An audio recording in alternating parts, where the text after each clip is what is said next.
할렐루야. 오늘도 거룩한 아침 이곳으로 나아오신 여러분을 주님의 이름으로 환영하고 축복합니다. 이번 주 고난주일, 종려주일을 보내고 있습니다. 이번 한 주간 예수님의 고난에 동참하며 예수님의 고난을 기억하고 주님의 사랑을 되새기는 모두가 되기를 소망합니다. 우리 함께 찬양하며 나아가시겠습니다.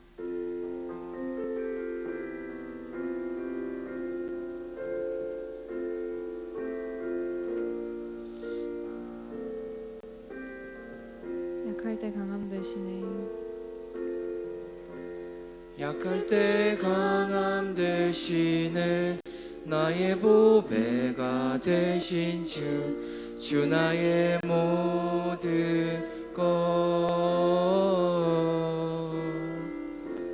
주 안에 있는 보물을 나는 포기할 수 없네. 주 나의 모든 것.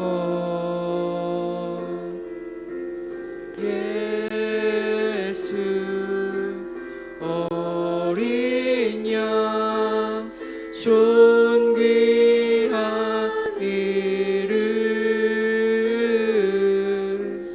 예수 어린 양 존귀한 이름. 십자가 죄사하셨네. 십자가 죄사하셨네. 주님의 이름 찬양해. 주 나의 모든 것.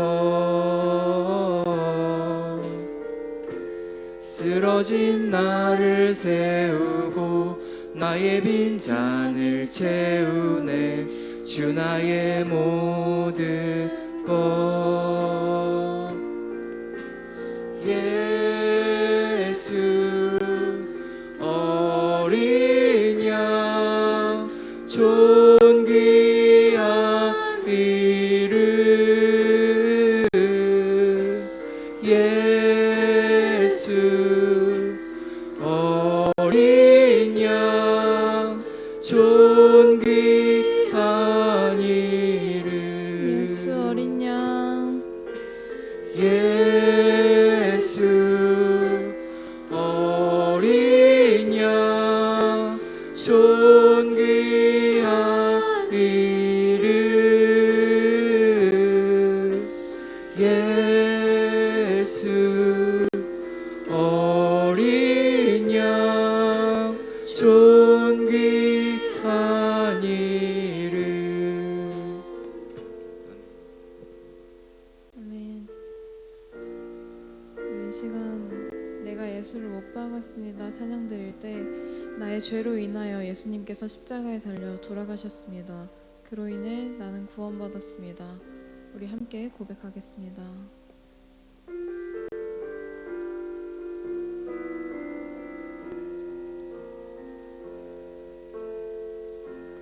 예수 흠도 죄도 없는 당신이 깊이 감춰둔 내 죄로 인하여 하나님의 어린 양 속죄의 제물 되어 저주받은 나무에 달리셨네.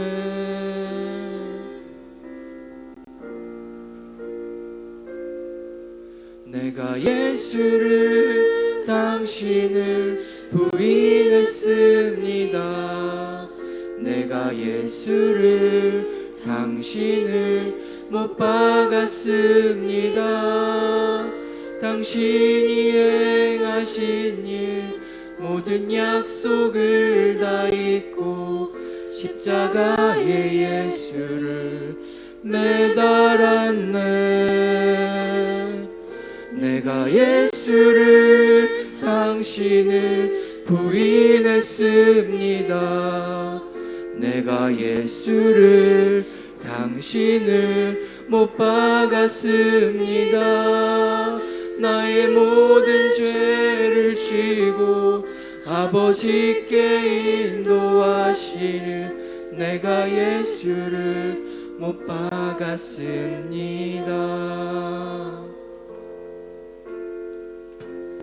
예수 참 사랑과 평화의 주님 소망 없이 벌어진 우리들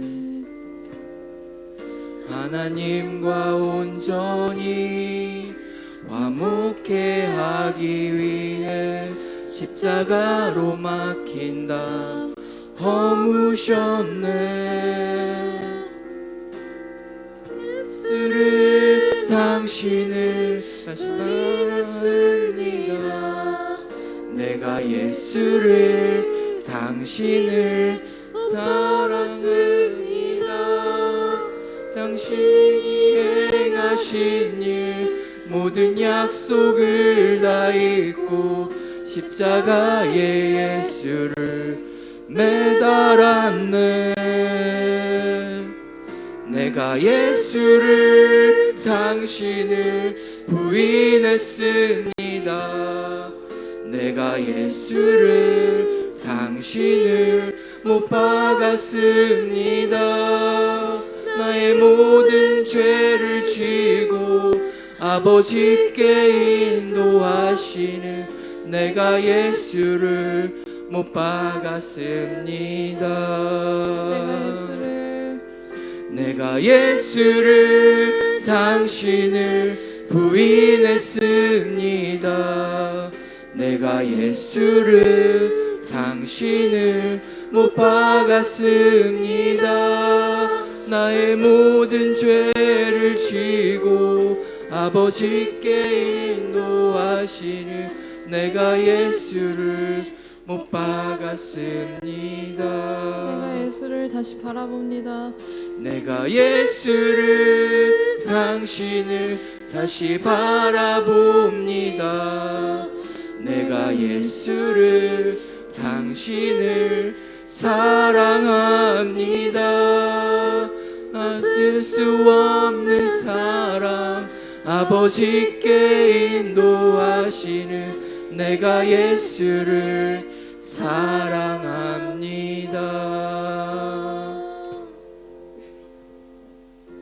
아멘. 우리 이 시간 함께 기도하며 나아가길 원합니다. 지금 예수님의 고난을 십자가의 사랑을 기억하길 원합니다. 지금 이 예배를 드릴 때 세상 가운데의 분주함을 내려놓고 주님의 고난에 동참하는 마음으로 예배를 드리기 원합니다. 그런 마음으로 우리 함께 기도하시겠습니다. 사랑해 주님 감사합니다. 죄 없으신 주님께서 저희를 대신하여 고난받으시고 죽기까지 순종하신 그 사랑을 묵상합니다. 주님의 그 희생 앞에 저희 삶도 드릴 수 있는 용기를 허락하여 주시옵소서. 그 고난에 담겨있는 사랑과 순종, 용서와 자비의 마음을 깨달을 수 있게 하여 주시옵소서. 지금 삶의 현장에 고난 가운데 있는 이들도 기억하셔서 우리가 그들을 위해 섬기고 기도하는 자가 되게 하여 주옵소서. 그리고 고난의 여정을 지나 부활의 소망을 갖게 하는 주님께로 나아가게 하여 주옵소서. 모든 것을 주님께 맡겨드리며 예수 그리스도의 이름으로 기도드렸습니다. 아멘. 귀하신 주님 감사합니다. 한 주간도 저희들을 지켜주시고 오늘도 주님께 나와 예배하며 찬양할 수 있도록 인도하신 아버지 하나님 감사합니다. 공기가 나쁜 곳에 있으면 내 의지와 상관없이 나쁜 공기를 마실 수밖에 없는 것처럼 오늘도 주님께 예배하는 이 자리로 저희들 불러주신 아버지 하나님 감사합니다. 성령의 임재가 우리 가운데 있는 이 자리에 우리의 마음을 드리고 우리의 시간을 드리고 우리의 몸을 드립니다. 주님 기뻐 받아주시고 이 예배를 통해서 우리가 이 세상 가운데 살아가는 모든 삶이 예수님이 걸어가셨던 그 길을 걸어갈 수 있는 우리 모두가 되어질 수 있도록 아버지 하나님 함께하여 주옵소서. 우리의 삶의 여러 가지 걱정과 근심과 또 그 어려운 문제를 가지고 주님 앞에 나왔습니다. 수고하고 무거운 짐진 자들아 다 내게로 오라. 내가 너희를 쉬게 하리라.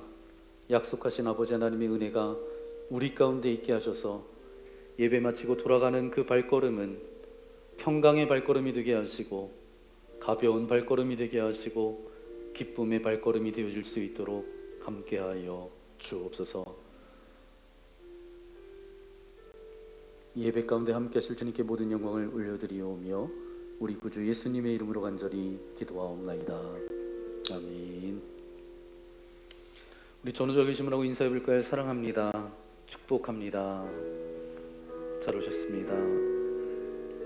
네, 우리 손을 내밀어서 함께 우리 전우자에 계신 분들 함께 축복하며 찬양하기 원합니다. 하나님의 사랑이 당신의 삶 가운데 가득하기를 축복합니다.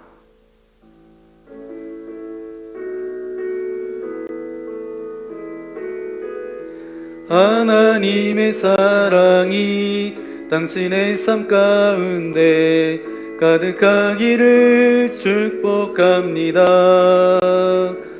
하나님의 은혜가 우리 가운데 가득하길 기도합니다. 우리 다시 한번 하나님의 사랑이 당신의 삶 가운데 가득하기를 축복합니다. 하나님의 은혜가 우리 가운데 가득하길 기도합니다. 가득하길 기도합니다. 가득하길 기도합니다. 가득하길 기도합니다.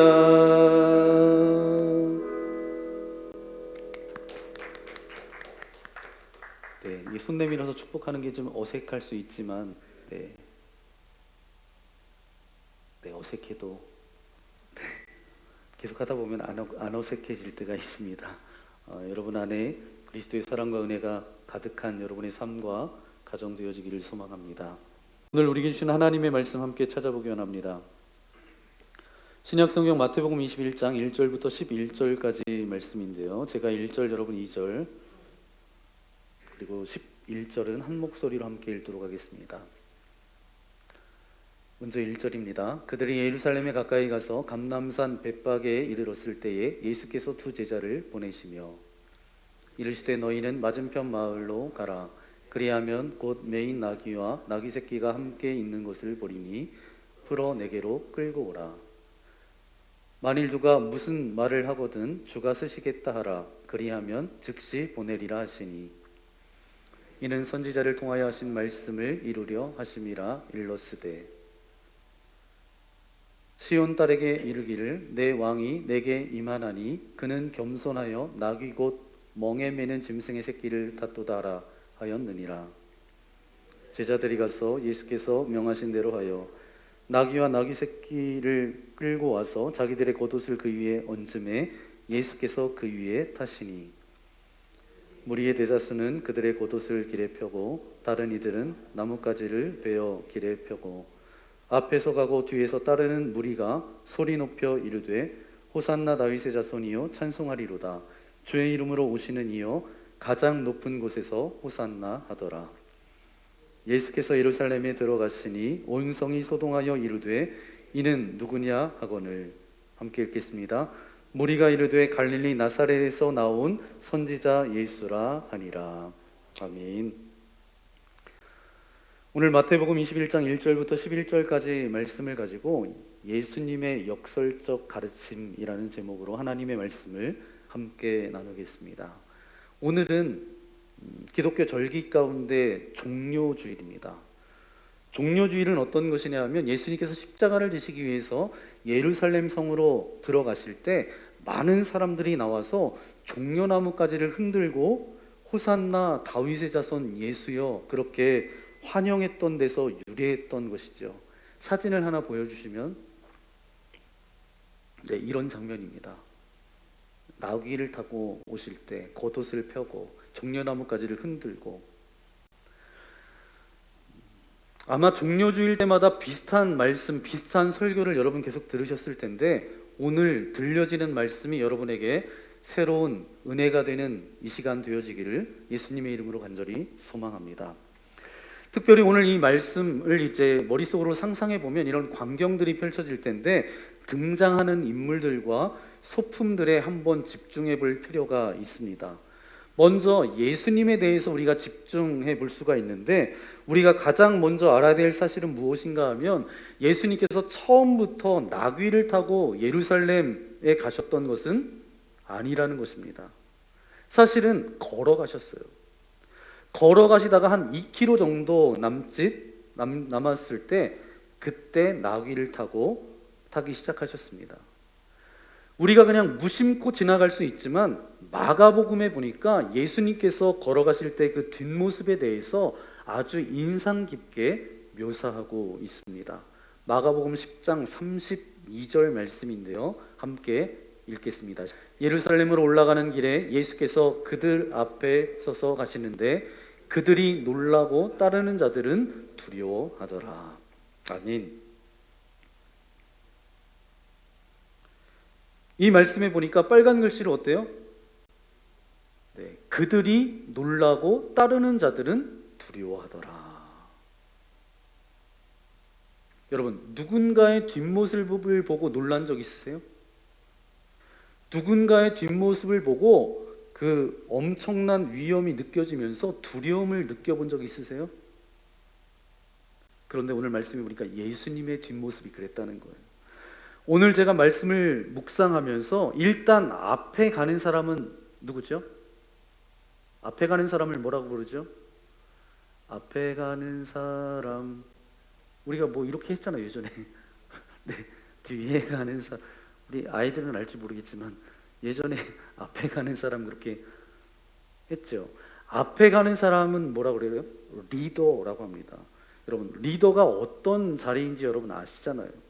자신의 뒷모습을 노출할 수밖에 없는 자리, 그 자리가 바로 리더의 자리예요. 리더는 앞에 가잖아요. 그러니까 원튼 원하지 않든 뒷모습을 보여줄 수밖에 없는 존재는 리더예요. 앞서간다라는 것이 꼭 좋은 것은 아닙니다. 상당히 부담감도 있고 위험한 거죠. 대부분 사람들의 뒷모습은 어때요? 초라하죠. 앞모습에 비하면 뒷모습은 연약하고 초라합니다. 그런데 예수님의 이 뒷모습을 봤던 사람들은 오늘 이 빨간 글씨에 보니까 어떻게 했다고요? 그들이 놀라고 따르는 자들은 두려워하더라. 저도 이 말씀을 묵상하면서 깜짝 놀랐어요. 왜 그렇게 예수님의 뒷모습에 엄청난 위험이 있었을까? 물론 그분이 하나님의 아들이시기 때문이겠지만 왜 유독 이때 예수님의 뒷모습을 봤던 제자들, 그 사람들이 그렇게 놀라고 두려워했을까요? 말씀은 이렇게 이어집니다. 마가복음 10장 32절부터 34절까지 말씀인데 우리 함께 읽겠습니다.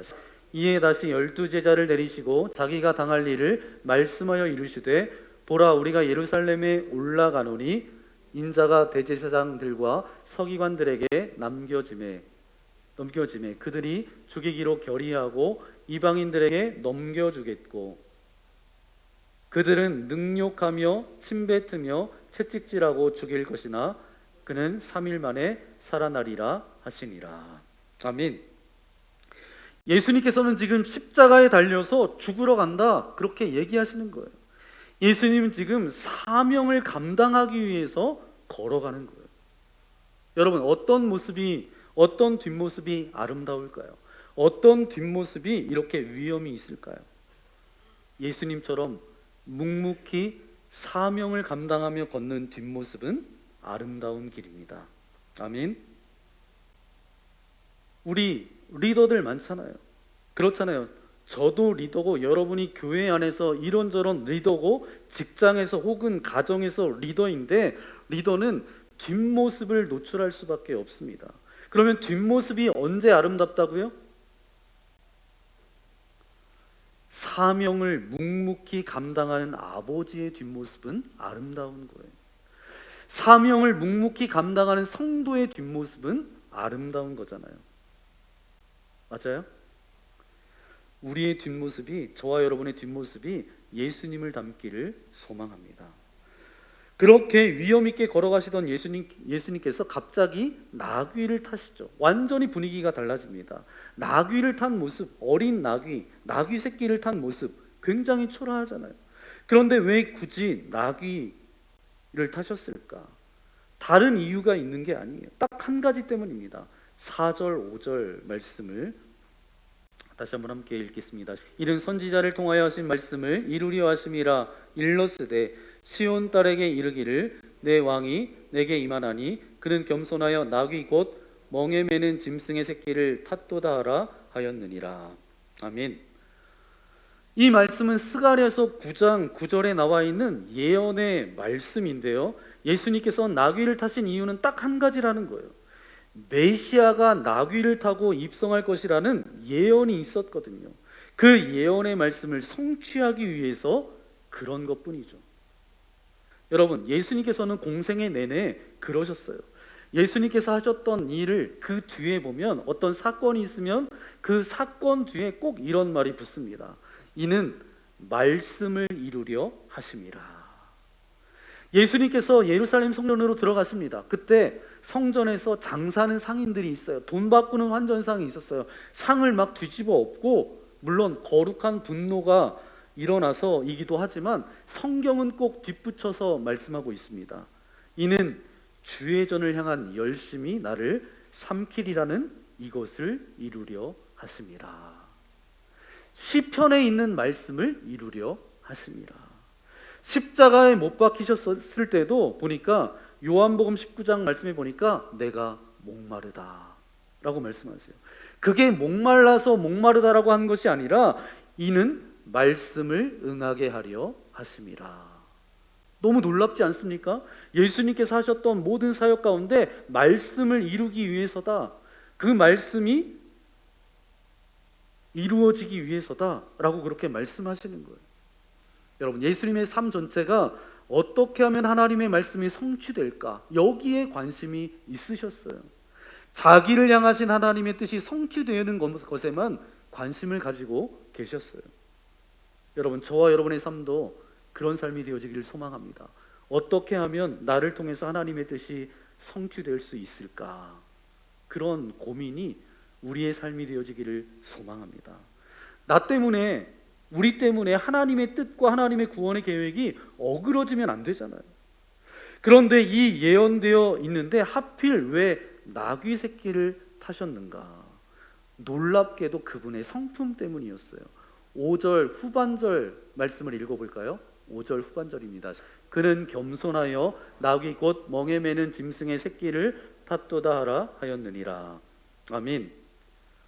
그는 어땠다고요? 그는 누구예요? 예수님. 그는 겸손하셔서 나귀를 타셨어요. 여러분, 놀랍지 않으세요? 사람은 자신의 성품을 벗어나는 일을 할 수가 없습니다. 그 사람이 그 선택하는 이유는 뭐예요? 어떤 것을 선택할 때 그 사람의 성품 때문이죠. 그런데 예수님은 성품상 큰 거를 탈 수가 없었어요. 그런데 그 당시에 세상 통치자들과 왕들과 장군들은 백마와 흑마를 탔습니다. 그런데 예수님은 겸손하셔서 나는 그것 못하겠다는 거예요. 나귀 새끼를 타시겠다는 거예요. 여러분, 이게 실감나지 않죠? 당시에 왕들과 장군들은 어떤 말을 탔는지 보세요. 이 백마를 탔어요. 멋있죠? 흑마도 있는데 이게 까만 말이라고 생각해 보세요. 여러분의 상상력을 동원해서. 그러면 이 흑마도 굉장히 멋있을 거예요. 그런데 예수님께서 백마나 흑마를 타시지 않고 성품상 나는 이거 타겠다. 어떤 나귀를 타요? 어린 나귀. 그러면 여러분에게 질문하면, 예수님이 그렇게 위험 있게 걸어가시다가 저렇게 초라한 나귀 새끼를 타고 들어가시기 시작합니다. 그러면 예수님이 우스워 보였을까요? 정말 예수님이 초라해 보였을까요? 어땠어요?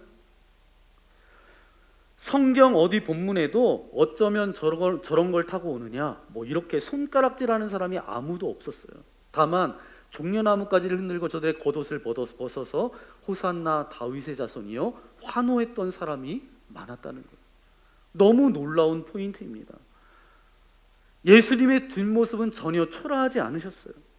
종려나무가지를 흔들고 사람들이 오히려 예수님을 환영하고 있죠. 결국 그분을 빛나게 했던 것은 그가 탔던 짐승이 아니라 그분의 능력과 성품과 그분의 인격이었었던 거죠. 빌립보서에서는 사도 바울이 예수님을 이렇게 소개하고 있습니다. 빌립보서 2장 6절부터 8절까지 말씀인데요. 함께 읽겠습니다. 그는 누구냐 하면 예수님이에요. 함께 읽겠습니다. 그는 근본 하나님의 본체시나 하나님과 동등됨을 취할 것으로 여기지 아니하시고 오히려 자기를 비워 종의 형체를 가지사 사람들과 같이 되셨고 사람의 모양으로 나타나사 자기를 낮추시고. 아멘.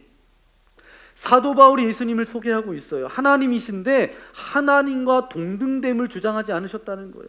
자기를 비워서 낮춰서 어떤 모습까지? 종처럼 우리에게 오셨다는 거예요. 하나님께서 신이신데 인간이 되셨고 또한 인간이 되신 후에 종의 모습으로 우리를 섬겨주셨다라는 것입니다. 바로 이것이 하나의 중요한 역설이에요. 이런 주님께서 보여주신 역설이 큰 반향을 일으킵니다. 세상 사람들로부터 놀라게 해요. 그들로부터 그들의 생각을 크게 뒤흔들어 놓습니다. 그래서 그들에게 깨달음을 주었고 새롭게 행동하도록 저들을 도전했어요. 그래서 1980년대부터 전 세계적으로 이제 리더십 열풍이 일어났습니다. 거의 2000년대까지 리더십 열풍이 일어났어요.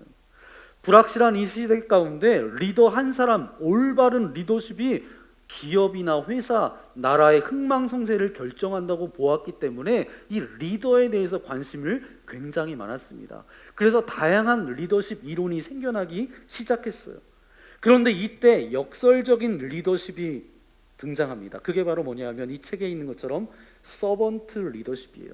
로버트 그린리프라는 사람이 서번트 리더십을 그렇게 이야기합니다. 한마디로 뭐냐 하면 리더가 종처럼 섬길 때 공동체를 놀랍게 변화시킨다라는 이론이에요. 기존의 리더십은 어떤 리더십이에요? 리더가 왕처럼 탁월한 리더십을 발휘해서 공동체를 잘 이끌어 간다라는 그런 리더십으로 수많은 이론들이 있었는데 이것을 반대하는, 정면으로 반대하는, 도전하는 이론이 바로 서번트 리더십이에요. 이 그린리프는 이 이론을 어디서 가져왔냐? 성경의 근거에서 이것을 발전시킵니다. 예수님께서는 메시아이시지만 인간이 되시고 종처럼 섬겨주셔서 이 세상을 뒤바꾸신 것에 착안해서 이 이론이 나오게 됐다는 거예요. 요한복음 13장 14절 말씀해 보니까 내가 주요 선생으로 너희의 발을 씻겼다. 예수님께서 제자들의 발을 씻기잖아요. 이 주님의 말씀에서 역설의 모티브를 찾게 된 거예요. 그래서 이 리더십의 이론은 기존의 리더십의 개념을 뒤집어 엎는 하나의 역설이었습니다. 당시 많은 사람들이 주장했던 리더십과는 역발상의 새로운 리더십이었다라는 거예요. 세상의 리더십이 아니라 예수님께 배운 하나님 나라의 리더십이었어요. 그래서 이 이론으로 많은 사람들이 리더십을 다시 한번 생각해 보게 되었습니다. 이 그린리프가 서번트 리더십이란 책에서 헤르만 헤세가 썼던 단편 소설 동방술래에 나오는 레오라는 일꾼의 이야기를 거기에 기록해 놓았습니다. 레오는 어떤 사람이냐 하면 성지순례단의 일원으로 마치 종처럼 이 순례단의 식사를 준비하는 것 물론 그들의 집안일을 도맡아 했던 그런 사람입니다. 저녁이 되면 이 순례단이 지칠 거 아니에요. 그러면 노래를 불러주고 구석구석을 살펴주고 필요한 것을 알아서 챙겨주었습니다. 이 레오의 섬김 덕분에 순례단의 분위기는 늘 활기찼고 기쁨이 있었어요. 그런데 어느 날 이 레오라는 사람이 갑자기 없어집니다. 순례단에 문제가 생기기 시작했어요. 평온이 깨지고 갈등이 생기고 싸움이 일어났습니다. 급기야 순례의 여정을 포기하는 지경에 이르게 됩니다. 그제서야 사람들은 이 레오가 종의 역할을 감당했지만 실제로는 이 순례단의 진정한 리더였음을 깨닫게 되었어요. 그래서 순례단의 한 사람이 레오를 찾아 나섰는데 찾고 보니까 레오는 이 순례단을 후원하던 교단 최고의 지도자였음을 알게 됩니다. 사랑하는 여러분, 여기에 소개된 레오는 예수님께서 왕이시지만 종처럼 우리를 섬겨주셨던 것을 본받아 실천해온 진정한 예수님의 제자입니다. 저와 여러분도 레오처럼 겸손하게 낮아져서 종처럼 섬기는 진정한 예수님의 제자가 되시기를 소망합니다. 모두가 높아지려고 하는 이 세상 가운데서 낮아져서 섬기려는 하나님의 백성으로 나아가는 저와 여러분 되어지기를 소망합니다. 오늘 본문 마태복음 21장 9절 말씀에 보니까 이렇게 기록하고 있어요. 함께 읽겠습니다.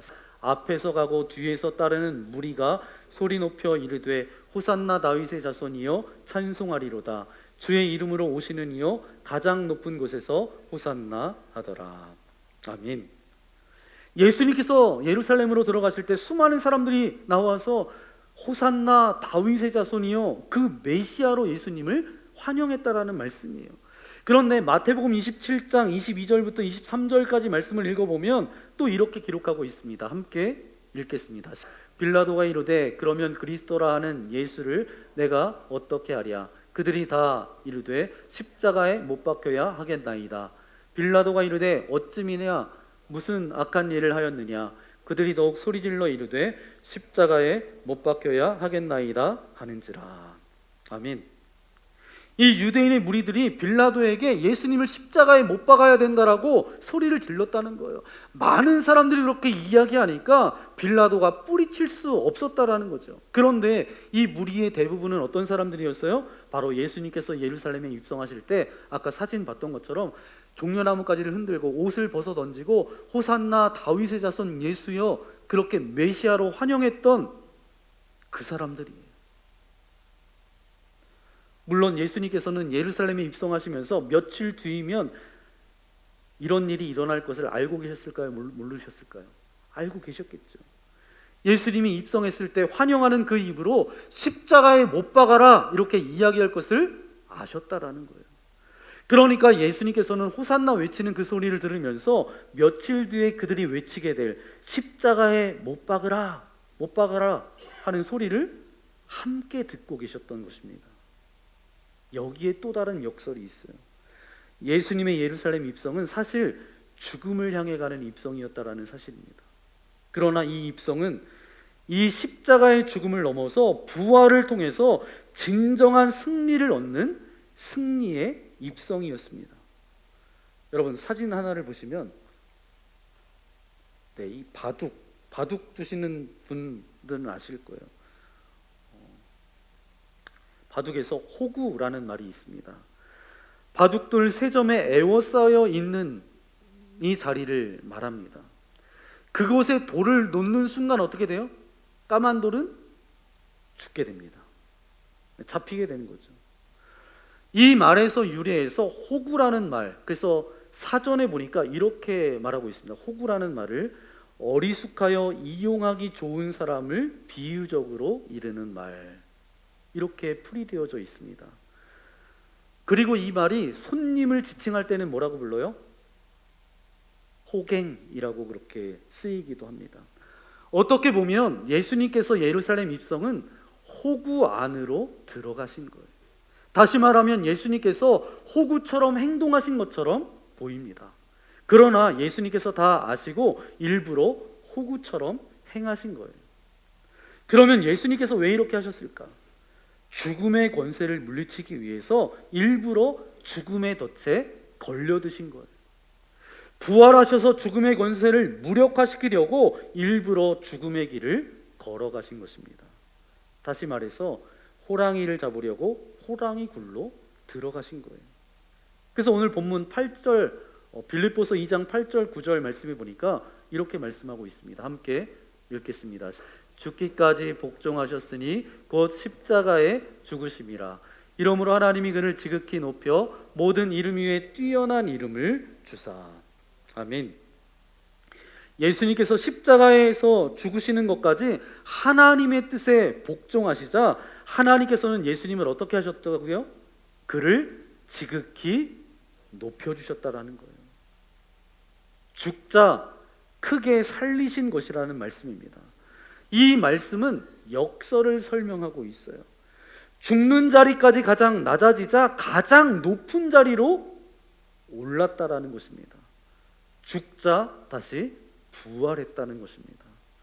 예수님께서 예루살렘 입성 이후에 이 역사를 친히 보여주신 거예요. 그런데 여기서 한 가지 빼놓으면 안 될 것이 있습니다. 뭐냐면 예수님께서 죽으시고 부활하신 이 사건이 단지 예수님 개인 차원의 역설로 끝나지 않았다라는 거예요. 이런 죽음과 부활의 역설로 저와 여러분이 다시 살 수 있는 길이 열려지게 됐다라는 것입니다.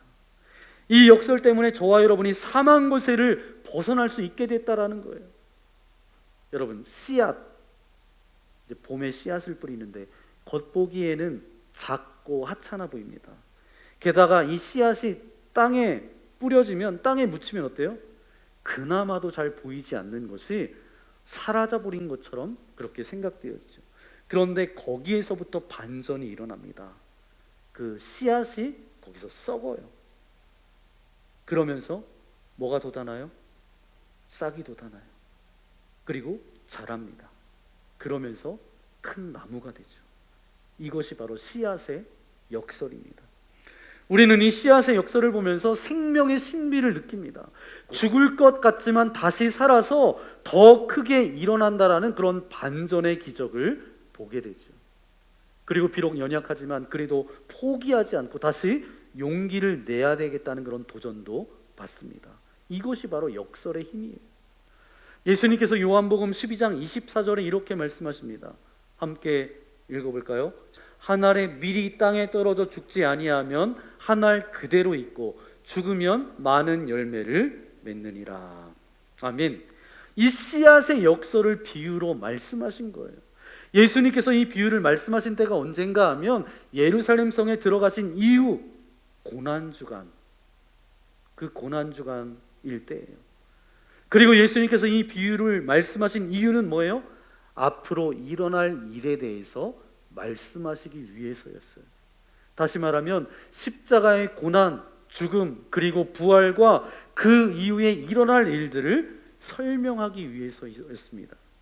그러니까 앞으로 예수님께 먼저 씨앗이 땅에 떨어져 묻히는 것과 같은 일들이 일어나고, 이것이 씨앗이 싹이 트고 자라서 큰 나무가 되는 것 같은 일들이 일어날 것이다. 이렇게 말씀하신 거예요. 그렇습니다. 예수님께서 십자가 고난을 당하시고 죽으시고 부활 승천하는 일들은 하나의 역설이에요. 마치 한 알의 씨앗이 땅에 떨어져서 묻힌 뒤에 썩어지고 싹이 나고 커다란 나무로 자라나는 씨앗의 역설과 같은 역설입니다. 우리는 이런 역설의 말씀을 듣고 또 그것이 실현된 것을 보면서 큰 깨달음을 얻게 되죠. 그리고 비록 실패했다 하더라도 다시 시작할 수 있다는 그런 도전을 받습니다. 비록 연약하지만 다시 일어설 수 있는 그런 용기를 얻게 되죠. 사랑하는 성도 여러분, 예수님께서 이 종려주일 아침에 우리에게 이 역설의 말씀을 통해서 가르쳐 주고 계십니다. 왕으로 어린 나귀를 타신 역설, 메시아로 죽음의 길을 가신 역설, 이 세상 상식과 원리에 젖어 살던 우리에게 새로운 깨달음과 도전을 주는 역설입니다. 사명을 감당하기 위해 걸어가는 주님의 뒷모습이 앞모습이 아니라 이 뒷모습이 놀람과 위엄을 줬어요. 저와 여러분의 뒷모습이 예수님의 모습을 담기를 소망합니다. 예수님의 삶은 말씀을 성취하는 삶이었어요. 하나님의 뜻과 말씀을 이루는 어떤 걸림돌이 아니라 그 말씀을 이루는 통로가 저와 여러분 되어지기를 소망합니다. 그리고 예수님의 성품은 어떤 성품이었어요? 그는 겸손하여서 작은 걸 타셨지만 초라하지 않았다는 거예요. 그 사람의 인격이 크면 작은 것을 타도 초라하지 않습니다. 저와 여러분이 예수님을 닮기를 원합니다. 우리가 예수님께서 보여주신 것처럼 낮아지고 섬기며 오히려 진정한 리더십을 발휘할 줄 아는 저와 여러분 되어지기를 소망합니다. 그러기 위해서 희생하며 헌신하고 살리고 일으키는 역사가 이 땅을 살아가는 저와 여러분의 삶 가운데 나타나기를 소망합니다. 어떠한 삶을 살아가야 돼요?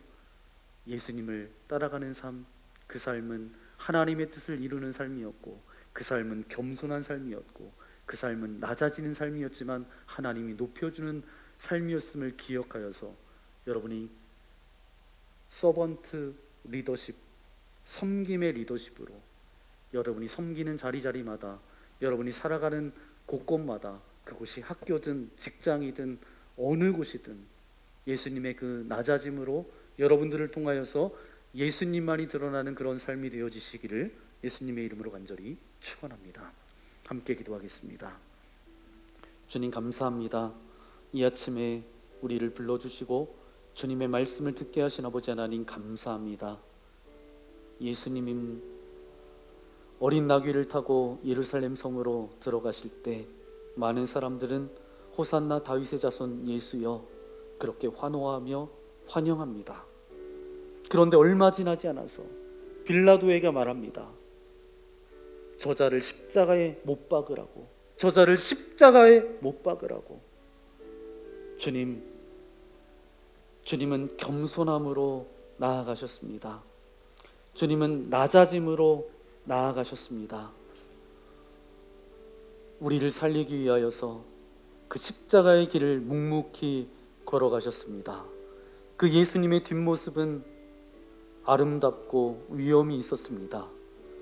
우리도 예수님의 뒷모습을 닮아가는 주님의 거룩한 자녀들 되어질 수 있도록 도와주시고 늘 겸손함으로 삶의 자리자리에서 낮은 자세로 예수님의 섬김의 자세로 서번트 리더십으로 많은 사람들에게 참된 리더로 나아갈 수 있도록 우리의 삶을 붙들어 주시고 인도하여 주옵소서. 내가 그런 삶을 살아가겠습니다. 오늘 말씀을 생각하면서 이 시간 결단의 기도 드리기 원합니다. 기도하겠습니다. 거룩하신 아버지 하나님 감사합니다. 오늘도 주님 앞에 나와 예배할 수 있도록 인도하신 주님 감사합니다. 어린 나귀를 타고 가셨지만 초라하지 않고 그 뒷모습이 위엄이 있었고 많은 사람들이 두려워했던 것처럼 우리도 예수님의 뒷모습을 닮아가는 인생 되어지기를 소망합니다. 하나님, 그 탄 것이 초라한 것이 아니라 아버지 하나님 무엇을 탔다 할지라도 그분의 인격과 아버지 하나님 그분의 성품이 아버지 하나님 많은 사람들에게 선한 영향력을 흘려보냈던 것처럼 우리가 그런 인생 되어지기를 소망합니다. 우리는 보잘것없고 섬김의 자리에서 예수님께서 걸어가셨던 서번트 리더십을 가지고 나아갈 때에 우리가 이 땅의 많은 사람들을 이끌고 나아가는 참된 리더로 살아갈 수 있도록 아버지 하나님 함께하여 주옵소서. 그런 인생 되어지기를 소망합니다. 그래서 학교에서 우리의 삶의 자리에서 직장에서 어느 곳에 있다 할지라도 많은 사람들에게 감동을 주며 예수 그리스도의 사랑과 은혜를 흘려보내는 주님의 거룩한 자녀들 되어질 수 있도록 함께하여 주옵소서. 예수님께서는 하나님의 말씀을 성취하기 위해서 애쓰셨던 것처럼 우리도 하나님의 뜻과 구원의 역사 가운데 걸림돌 되지 않도록 인도하여 주시고 은혜의 통로, 축복의 통로로 아름답게 쓰임받을 수 있도록 우리와 함께하여 주옵소서. 이제 고난주간을 보내게 됩니다. 한 주간 주님의 고난과 십자가와 상관없는 삶 살아가지 않도록 인도하여 주시고 주님만을 바라보며 십자가의 고난에 동참하며 나아갈 수 있도록 우리와 함께하여 주옵소서. 그런 고백을 담아 이 시간 귀한 물질을 주님께 올려드립니다. 우리의 마음이고 정성이고 삶의 고백이오니 기뻐 받아주시고 이 물질이 사용되어지는 곳곳마다 주님의 나라가 이 땅 가운데 아름답게 세워질 수 있도록 은혜 내리어 주옵소서. 특별히 이 자리에 나올 때 여러 가지 근심과 염려와 두려움과 걱정과 육신의 연약함과 질병을 가지고 나온 이들이 있습니까? 주님의 능력의 오른손으로 안수하여 주실 때에 모든 질병은 떠나갈지어다, 모든 아픔은 사라질지어다. 근심과 염려가 변하여 찬송과 기도가 되게 하여 주시고 날마다 문제를 바라보는 것이 아니라 우리의 주인 되신 주님만을 바라보며 나아갈 수 있도록 우리와 함께하여 주옵소서. 특별히 아버님을 먼저 떠나보내고 슬픔 가운데 있는 우리 집사님과 그 가족들을 주님께서 위로하여 주시고 무엇보다도 이 땅이 우리의 삶의 종착역이 아니라 영원한 주님의 나라가 있음을 기억하고 날마다 믿음으로 아버님이 보여주셨던 신앙의 유산을 붙들고 믿음으로 나아가는 모든 이들 되어질 수 있도록 역사하여 주옵소서. 우리도 이 땅 가운데 살아갈 때에 이 땅의 것에 연연해 하지 않도록 인도하여 주시고, 날마다 아버지 하나님께서 주시는 그 마음을 품고 하루하루 믿음으로 나아갈 수 있도록 은혜 내려 주옵소서. 이 나라 이 민족을 불쌍히 여겨주셔서 특별히 좋은 리더가 세워질 수 있도록 인도하여 주시고, 국민들도 올바른 선택과 결정할 수 있도록 저들의 마음과 생각도 붙들어 주옵소서. 그래서 우리나라가 이 어려움을, 이 난국을 잘 헤쳐나갈 수 있도록 인도하여 주시고, 하나님의 은혜로 말미암아 다시 한번 세워지는 이 나라 이 민족 되어질 수 있도록 역사하여 주옵소서. 우리가 어느 곳에 있든지 주님의 영광만을 위해 살아갈 수 있도록 도와주시고, 늘 주님의 기쁨이 될 수 있도록 우리 성도님들 한 사람 한 사람을 주님께서 붙들어 주옵소서.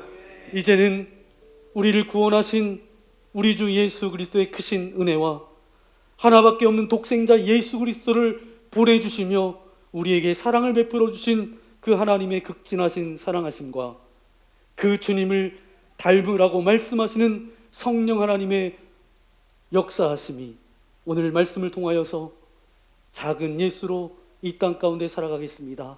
서번트 리더십으로 이 땅을 섬기며 나아가겠습니다. 결단하며 나아가는 주의 거룩한 자녀들 머리머리 위에, 저들의 가정과 자녀들과 저들이 살아갈 하루하루의 삶 위에 이제로부터 영원토록 함께하옵시기를 간절히 축원하옵나이다. 아멘.